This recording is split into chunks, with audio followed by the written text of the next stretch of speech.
അങ്ങനെ അച്ഛന്റെ സംഭവം താക്കാൻ വേണ്ടി പേര് കേട്ട ഒരു മുനിയുടെ അടുത്തേക്ക് ഡുറൈക്കണ്ണും കൂട്ടുകാരനായ മധുവും ചെന്നു. അവിടെ മരം വെട്ടിക്കൊണ്ട് നിന്ന ഒരു പുള്ളിയോട് മുനിയെ കാണാൻ വന്നതാണ് എന്ന് പറഞ്ഞിട്ടും അയാൾക്ക് യാതൊരു കൂസലും ഉണ്ടായിരുന്നില്ല. മരം വെട്ടുമ്പോഴുള്ള അയാളുടെ പവർ കണ്ടിട്ട് നല്ല ആരോഗ്യമുള്ള മധു വരെ ഞെട്ടിപ്പോയി. ലാസ്റ്റ് അച്ഛന്റെ കാര്യം ഡുറൈക്കണ്ണ് അയാളുടെ ചെവിയിൽ പറഞ്ഞ് ബോധിപ്പിച്ചു. വളരെ ഇമ്പോർട്ടന്റ് ആയിട്ടുള്ള കാര്യമായതുകൊണ്ട് നിങ്ങൾ അകത്തേക്ക് കയറിയിരിക്കും, ഞാൻ മുനിയായിട്ട് വരാം എന്ന് പറഞ്ഞ് പുള്ളി അകത്തേക്ക് പോയി. ഡുറൈക്കണ്ണും മധുവും പുറത്ത് വെയിറ്റ് ചെയ്തപ്പോൾ കുറെ മാലയും മുനിമാരുടെ ഡ്രസ്സും ഇട്ട് ആ മരം വെട്ടുകാരൻ തന്നെ മുനിയുടെ രൂപത്തിൽ പുറത്തേക്ക് വന്നു.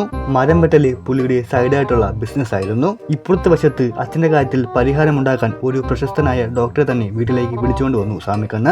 എന്നിട്ട് ആള് മരിച്ചു പോയില്ലേ, നമുക്കിനി അത് കട്ട് ചെയ്ത് കളയാമെന്ന് ഡോക്ടർ പറഞ്ഞപ്പോൾ ഭാര്യയെ പറ്റില്ല, എനിക്ക് എന്റെ ഭർത്താവിനെ അതില്ലാതെ കാണാൻ പറ്റില്ല എന്ന് വാശി പിടിച്ചുകൊണ്ട് ഡോക്ടർ ഉദ്ദേശം പാടെ മാറ്റി വെച്ചിട്ട് പുറത്തേക്ക് പോയി. അപ്പോഴേക്കും ദുരൈക്കണ്ണ് മുനിയുമായിട്ട് വീട്ടിലേക്ക് വന്നു. ചെന്നുടനെ കണ്ടത് കോട്ട് മടിയിലിട്ടിരിക്കുന്ന ഡോക്ടറെയാണ്. കോട്ട് പൊങ്ങിയിരിക്കുന്നത് കൊണ്ട് ഇതാണ് പെരുസ് എന്ന് വിചാരിച്ച് പുള്ളി മന്ത്രവാദം തുടങ്ങി. ഇനി ബാധ എങ്ങാനും കയറിയിരിക്കുന്നു എന്ന് കരുതി പുള്ളി അവിടെ പൂജ വരെ ചെയ്തു. തന്റെ കയ്യിലുണ്ടായിരുന്ന വടി വെച്ച് അത് അടിച്ചു താക്കാൻ നോക്കി. കൃത്യസമയത്ത് ആ ഡോക്ടർ എണീച്ചില്ലായിരുന്നുവെങ്കിൽ പുള്ളിയുടെ പലതും നഷ്ടമായേനെ. അങ്ങനെ ഡോക്ടർ അവരെ രണ്ട് ചീത്തയും വിളിച്ച് അവിടുന്ന് ഇറങ്ങിപ്പോയി. ഇനി എന്ത് ചെയ്യുമെന്ന് ആലോചിച്ചുകൊണ്ടിരുന്നപ്പോഴാണ് സാമിക്കണ്ണിന് ഒരു ഐഡിയ തോന്നിയത്.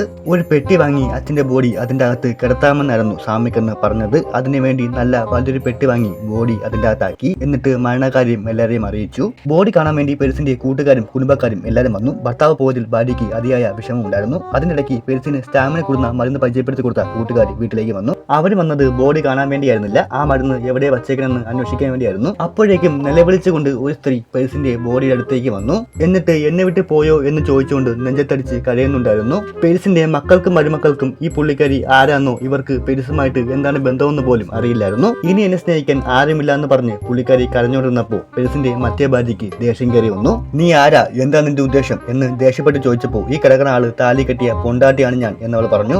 അങ്ങനെ പെരുസിന്റെ ഒന്നാമത്തെ ഭാര്യയും രണ്ടാമത്തെ ഭാര്യയും തമ്മിൽ മുട്ടം വഴക്കായി. കുറച്ചു കഴിഞ്ഞപ്പോൾ അവിടെ എല്ലാവരും കൂടി ചേർന്ന് കൂട്ടത്തല്ലായിരുന്നു. മുടിക്ക് കുത്തിപ്പിടിയും ചവിട്ടും അടിയൊക്കെ നടക്കുന്നുണ്ടായിരുന്നു. ലാസ്റ്റ് പുള്ളിക്കാരി ബാലൻസ് തെറ്റി ബോഡി കിടത്തിയിരുന്ന ആ പെട്ടിയുടെ മണ്ടയ്ക്കോട്ട് വീണു. അതിനുശേഷം ആദ്യ ഭാര്യയ്ക്ക് പുള്ളിക്കാരിയോട് യാതൊരു ദേഷ്യവും ഉണ്ടായിരുന്നില്ല. നാണക്കേടായിട്ട് പൊങ്ങി നിന്ന പെരുസിന്റെ സംഭവം ആ വീഴ്ചയിൽ അങ്ങ് താന്നു. അത് കണ്ടപ്പോൾ എല്ലാവർക്കും സമാധാനമായി. പിന്നീട് രണ്ട് ഭാര്യമാരും കൂടി ചേർന്നാണ് കർമ്മങ്ങളൊക്കെ ചെയ്തത്.